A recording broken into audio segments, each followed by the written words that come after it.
उपासाची खिचडी, उपासाची खीर, उपासाचं थालीपीठ तर आपण नेहमीच खात असतो. आज आपण चमचमीत आणि कुरकुरीत असे उपासाचे काप बनवूयात. नमस्कार. आजच्या नवीन व्हिडिओमध्ये तुम्हा सर्वांचं पुन्हा एकदा मनापासून स्वागत. तर आज आपण 2 प्रकारचे उपासाचे काप बनवणार आहोत. चला तर लगेचच हे काप बनवायला घेऊयात. सगळ्यात आधी इथे आपण कच्च्या केळ्याचे काप बनवणार आहोत. तर केळी सोलण्यापूर्वी हाताला थोडंसं तेल लावून घ्यायचं, कारण कच्च्या केळ्याला चीक असतो. तो चीक हाताला चिकटून राहतो, त्यामुळे थोडंसं हाताला तेल लावून घ्यायचं. केळीचा देठ आणि पाठची बाजू काढून टाकायची आणि अशा प्रकारे चाकूच्या सहाय्याने ही केळीची साल सोलून घ्यायची. केळी सोलल्यानंतर ती काळी पडतात, त्यामुळे केळी सोलल्या लगेचच ती पाण्यात ठेवून द्यायची. तर इथे मी मीठ टाकून हे पाणी घेतलेलं आहे. पाण्यामध्ये मीठ टाकलं की केळ्यावरचा जो चीक आहे तो निघून जायला मदत होते. आता या केळ्याचे अशा प्रकारे उभे काप करून घ्यायचे. तुम्हाला हवं तर आडवे काप देखील करू शकता, पण मग ते खूप जास्त होतात आणि खूपच छोटे छोटे बनतात. त्यामुळे अशा प्रकारे उभे काप जर तुम्ही करून घेतले तर ते तळायला सोयीस्कर जातं. तर इथे मी एका केळीचे 4 अशा प्रकारे हे इतक्या जाडीचे काप बनवून घेतलेले आहेत. अगदीच पातळ देखील काप बनवायचे नाहीत, नाहीतर काप नंतर वातड बनवू शकतात. बनवलेले केळीचे काप देखील याच पाण्यामध्ये ठेवून द्यायचे आणि अशाच प्रकारे सर्व केळीचे काप आपण बनवून घेऊयात. तर इथे सर्व केळीचे काप मी बनवून घेतलेले आहेत. आता इथे मी अर्धी वाटी वरीचा तांदूळ घेतला. तर 2 प्रकारचे काप आपण बनवणार आहोत, त्या हिशोबाने मी हा अर्धी वाटी वरीचा तांदूळ घेतलेला आहे. तुम्ही फक्त जर केळीचे काप बनवणार असाल तर ह्यातला निम्मा वरीचा तांदूळ घ्या. हा वरीचा तांदूळ थोडा जाडसर असा वाटून घ्यायचा, असं रवाळ टेक्स्चर आलं पाहिजे त्याला. वरीचा तांदूळ एका बाउलमध्ये आपण ट्रान्सफर करूयात.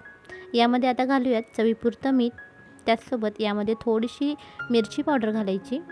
तुम्ही जर उपासाला मिरची पावडर खात नसाल तर तुम्ही यामध्ये थोडंसं काळी मिरची पावडर देखील घालू शकता. हे मिश्रण अगदी व्यवस्थित मिक्स करून घ्यायचं. सर्व मिरची पावडर, मीठ वगैरे यामध्ये व्यवस्थित मिक्स झालं पाहिजे. इथे केळीच्या कापातलं सर्व पाणी मी व्यवस्थित निथळून घेतलं. आता यामध्ये सुद्धा थोडीशी मिरची पावडर आणि मीठ घालूयात. मिरची पावडर आणि मीठ केळीच्या कापाला व्यवस्थित लावून घ्यायचे. आता यातला एक एक काप घेऊन या पिठामध्ये व्यवस्थित कोट करून घ्यायचा आणि एका प्लेटमध्ये ठेवून द्यायचा. तर इथे आपले हे सर्व काप कोट करून झालेले आहेत. आता आपण हे तळून घेऊयात. काप तळण्यासाठी इथे मी एका तव्यावरती 1 चमचाभर तेल घातलं. आपल्याला हे काप डीप फ्राय करायचे नाही आहेत, तर शॅलो फ्राय करून घ्यायचे आहेत. 1 चमचा तेलामध्ये हे सर्व काप व्यवस्थित तळून होतात. तर इथे एक एक काप आपण यावरती ठेवूयात. गॅस मंद ठेवायचा आहे. मिनिटभराने या कापांची एक बाजू चांगली तळली जाते. आता आपण ते पलटून घेऊयात आणि वरून थोडंसं तेल टाकूयात. या कापांची दुसरी बाजू देखील अगदी व्यवस्थित खरपूस अशी तळून घ्यायची. त्यानंतर पुन्हा 1-2 वेळा हे काप पलटून घ्यायचे. आलटून पलटून थोड्या वेळासाठी छान असे तळून घ्यायचे.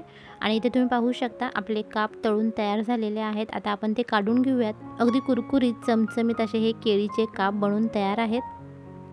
आता आपण बनवूयात सुरणाचे काप. तर सुरण हे खाजरं असतं, तुम्हाला माहीतच आहे. तर त्यासाठी इथे मी 1 चमचाभर चिंच घेतलेली आहे. यामध्ये चमचाभर गूळ घालून हा आपण भिजण्यासाठी ठेवून देऊयात. यामध्ये जर तुम्ही गरम पाणी घातलं तर चिंच पटकन भिजते आणि त्याचा पल्प आपल्याला पटकन मिळतो. चिंच भिजेल इतपत पाणी घालून हे भिजण्यासाठी ठेवून देऊयात. तोपर्यंत आपण इथे सुरणाचे काप करून घेऊयात. मी 1/2 किलो सुरण घेतलेलं आहे. सुरण चिरताना त्याची हाताला खाज तुटू शकते, कारण सुरण हे खाजरं असतं. त्यामुळे सुरण चिरताना हाताला थोडंसं तेल लावून घ्यायचं. आता एकदम मोठ्या सुरणाची साल काढायला जायचं नाही, तर सुरण अशा प्रकारे कट करून घ्यायचं छोट्या छोट्या पीसेसमध्ये आणि मग त्याच्यावरची ही साल काढायची, म्हणजे आपल्याला ते सोपं जातं. तर या मोठ्या सुरणाचे 3 पीसेस करून मी सर्व साल काढून घेतली आणि ते स्वच्छ करून घेतलं. आता या सुरणाचे आपण आपल्याला हव्या त्या आकारामध्ये काप करून घेऊयात. तर हे सुरण देखील अगदी पातळ बनवायचं नाही, नाहीतर मगाशी सांगितल्याप्रमाणे ज्याप्रमाणे केळीचे काप वातड बनतात त्याचप्रमाणे हे सुरणाचे काप देखील वातड बनतात. त्यामुळे असे मध्यम आकाराचे हे काप ठेवायचे. थोडेसे जाड जरी राहिले तरीही चालतात. छान फ्लेशी लागतात असे जाड काप. त्यामुळे अगदी पातळ काप बनवू नका. तुम्ही ते पाहू शकता या कापाची जाडी. इथे मी साधारण अर्धा सेंटीमीटर इतकी जाडी ठेवलेली आहे. तर साधारण या जाडीचा काप ठेवा. मग अशी आपण जी चिंच भिजत घातलेली होती त्याचा मी पल्प काढून घेतला. आता हे जे पाणी आहे ते या सुरणाच्या कापांवरती घालायचं. चिंच गुळाचं पाणी याला लावल्यामुळे सुरणाचे काप घशाला खाजत नाहीत. तर यातलं 4-5 चमचे चिंचगुळाचं पाणी मी या सुरणाच्या कापाला अगदी व्यवस्थित लावून घेतलं. आता यावरती थोडीशी मिरची पावडर टाकूयात. त्याचसोबत थोडंसं चवीपुरतं मीठ देखील घालायचं. मिरची पावडर आणि मीठ या कापांना व्यवस्थित लावून घेऊयात आणि आता हे काप आपण तळून घेऊयात. तर मगाशी आपण जे वरीच्या तांदळाचं पीठ बनवलेलं होतं त्यातलं निम्मं पीठ इथे राहिलेलं आहे. तर तेच पीठ आपण या कापांना देखील वापरणार आहोत. त्या पिठामध्ये आपण ऑलरेडी मिरची पावडर आणि मीठ घातलेलं होतं, त्यामुळे आता त्यामध्ये काही घालायची गरज लागत नाही.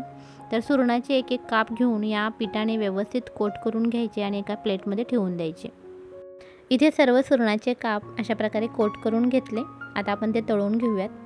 इथे मी त्याच तव्यामध्ये पुन्हा 1 चमचाभर तेल घातलं. तुम्हाला जर थोडे चमचमीत असे काप हवे असेल तर तेलाचा वापर थोडासा जास्त करा. यामध्ये आता आपण एक सुरणाचं काप टाकूयात. सुरणाचे काप आपण थोडेसे जाड केलेले आहेत, त्यामुळे वरून यावरती थोडंसं तेल टाकावे लागेल.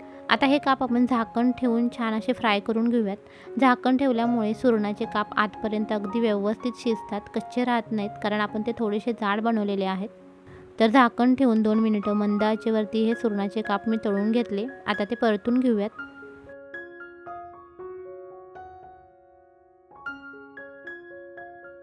सर्व काप परतून झाले की पुन्हा थोडंसं तेल यावरती सोडायचं, म्हणजे मग काप अगदी मस्त चमचमीत कुरकुरीत बनतात.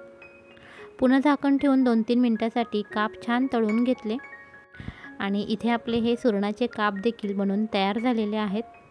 तुम्ही पाहू शकता अगदी छान कलर आलेला आहे, मस्त तळले गेलेत. आतपर्यंत अगदी व्यवस्थित शिजलेले आहेत. अशा प्रकारे चाकू रोवून पाहायचा. सर्व काप अगदी व्यवस्थित आतपर्यंत शिजलेले आहेत आणि ते छान तळले देखील गेलेत. आता हे काप आपण काढून घेऊयात. तर इथे आपण एकाच प्रकारचं पीठ वापरून 2 प्रकारचे उपासाचे काप बनवले. काप अगदी चमचमीत आणि कुरकुरीत बनतात. तुम्ही देखील नक्की बनवून पहा. आजचा हा व्हिडिओ जर तुम्हाला आवडला असेल तर व्हिडिओला नक्की लाईक करा आणि शेअर देखील करा. त्याचसोबत चॅनलवर जर तुम्ही नवीन असाल तर चॅनलला नक्की सबस्क्राईब करा. सबस्क्रिप्शन हे पूर्णपणे फ्री असतं. पुन्हा भेटूया अशाच एखाद्या सोप्या रेसिपीसोबत. तोपर्यंत तुमचा निरोप घेते. धन्यवाद.